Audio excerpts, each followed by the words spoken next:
Bonsoir et merci de suivre le CESE. Cérémonie de pose de la première pierre d'un centre d'exploitation des énergies solaires au Tchad. La cérémonie a été présidée par le ministre secrétaire général de la présidence de la République, Kalzé Pamidebe, en présence de plusieurs diplomates, membres du gouvernement, partenaires au développement. Kalzé Pamidebe salue à cette occasion cette initiative. Suivez. Le maréchal du Tchad a été sollicité pour assurer le haut patronage de cette cérémonie. Il n'a pas hésité un seul instant. Connaissant son engouement, sa préoccupation pour la question de l'énergie.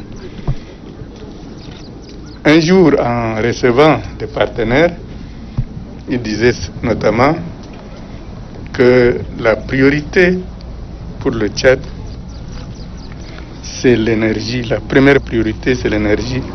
La deuxième, c'est l'énergie. Et la troisième, c'est l'énergie. Cela est plein de significations. Une centrale photovoltaïque, la première dans notre histoire, qui va desservir 6400 foyers, qui va faire fonctionner notre administration, qui va aider à développer l'agriculture, à donner de l'eau au monde rural. L'élève au foyer, dès qu'il revient de l'école, il n'a plus à ranger son cahier parce qu'il n'a pas d'énergie. La nuit, il pourra réviser ses cahiers convenablement. C'est important. Le maréchal du Tchad a instruit le gouvernement pour la diversification des sources d'énergie. L'énergie solaire notamment, et à revendre au Tchad. Nous avons 365 jours de soleil. Donc c'est une opportunité que nous offre le gouvernement tchadien et nos partenaires aujourd'hui. Je voudrais les saluer. Je pense à la BID, je pense au Royaume du Maroc, et je voudrais donc appeler tous les intervenants à faire en sorte que ce projet puisse démarrer dans le meilleur délai et qu'on puisse, malgré le Covid, qu'on puisse donc rattraper le temps qui est perdu. Je voudrais rappeler ce que Madame la ministre a dit tout à l'heure. Elle n'a pas avancé des chiffres. Elle a parlé du plan d'urgence électricité. Et rien que pour les 2 semaines du mois de juillet, le maréchal du Tchad a mis à la disposition de la SNE de l'argent frais dans le cadre des actions d'urgence, des actions immédiates prévues dans le cadre d'urgence, a mis 24 milliards 780 millions pour les 2 semaines du mois de juillet. D'où l'importance qu'il donne à l'électricité. Nous sommes à moins de 7%. Ce n'est pas très honorable. Ça encore, c'est pour la ville. Au niveau du monde rural, c'est quasi insignifiant. Ce serait, étant une préoccupation, l'État. Donc, le maréchal du Tchad a décidé de prendre le taureau par le corne. Inch'Allah, ça va se réaliser.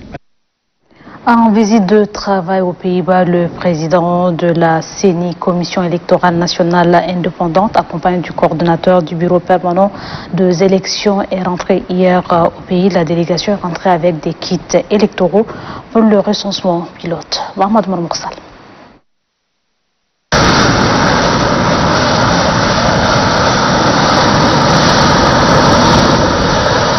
Il était exactement 21 h lorsque l'avion spécial ayant à son bord la délégation de la Commission électorale nationale indépendante au CENI, conduite par son président Kodi Mahamad Bang et comprenant le président du bureau permanent des élections, Issa Adjidei, a atterri à l'aéroport international Hassan Diamouz de N'Djamena.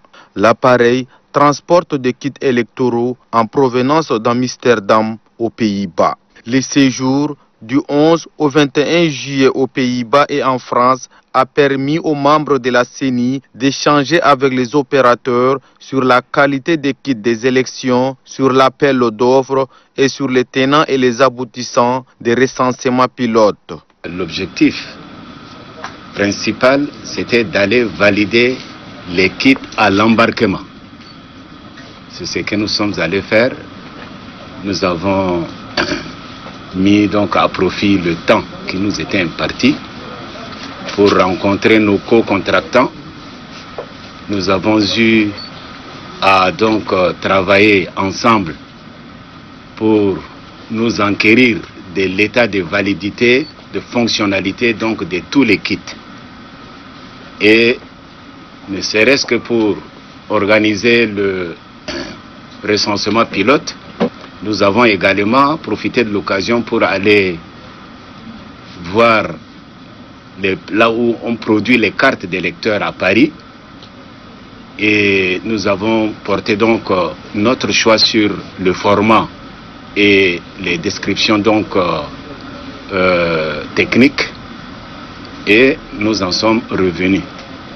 Nous avons évoqué avec nos co-contractants la possibilité de venir donc former les 30 formateurs de formateurs qui, à leur tour, vont démultiplier donc la formation qui doit s'étendre sur les 200 que nous aurons à recruter incessamment pour aller vite, conformément donc au chronogramme qui, comme vous le savez, est très serré. Au salon d'honneur de l'aéroport international Hassan Diamous de N'Djamena, le président de la CENI s'est prononcé sur la qualité et la performance de ces kits. Nous avons emmené avec nous une cinquantaine qui sont en train en ce moment d'être débarqués. Et je dois vous dire que ces kits sont fonctionnels. Et nous sommes revenus très satisfaits et rassurés. Nous avons au demeurant choisi 4 provinces, localités pour être précis. Baolanga, nous avons choisi Bébéga, nous avons choisi une zone du centre dans le Guéra, nous hésitons entre le Guéra et le Bataille, dans tous les cas c'est au centre, et 1 ou 2 arrondissements de la ville de N'Djamena. En guise donc d'enrôlement pilote, n'est-ce pas, pour attester de la fiabilité et surtout de la fonctionnalité des kits que nous venons de débarquer. Toutes ces démarches concourent au respect du chronogramme des élections, veut cher au maréchal du Tchad, Idriss Déby Itno.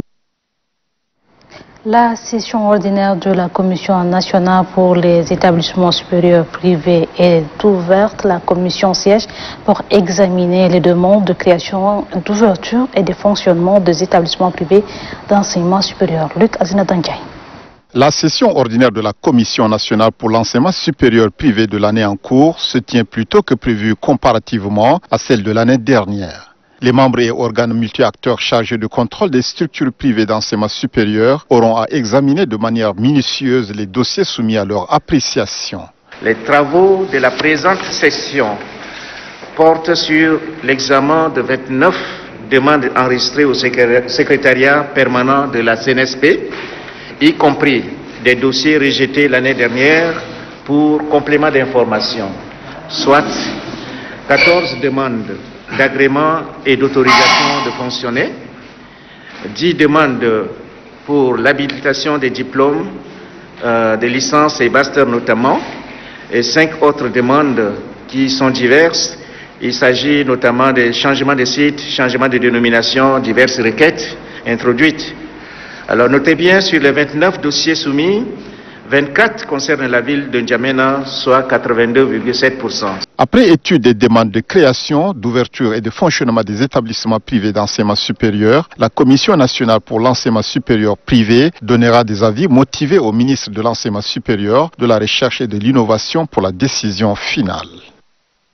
C'est tout pour le 16h. Merci de votre fidélité.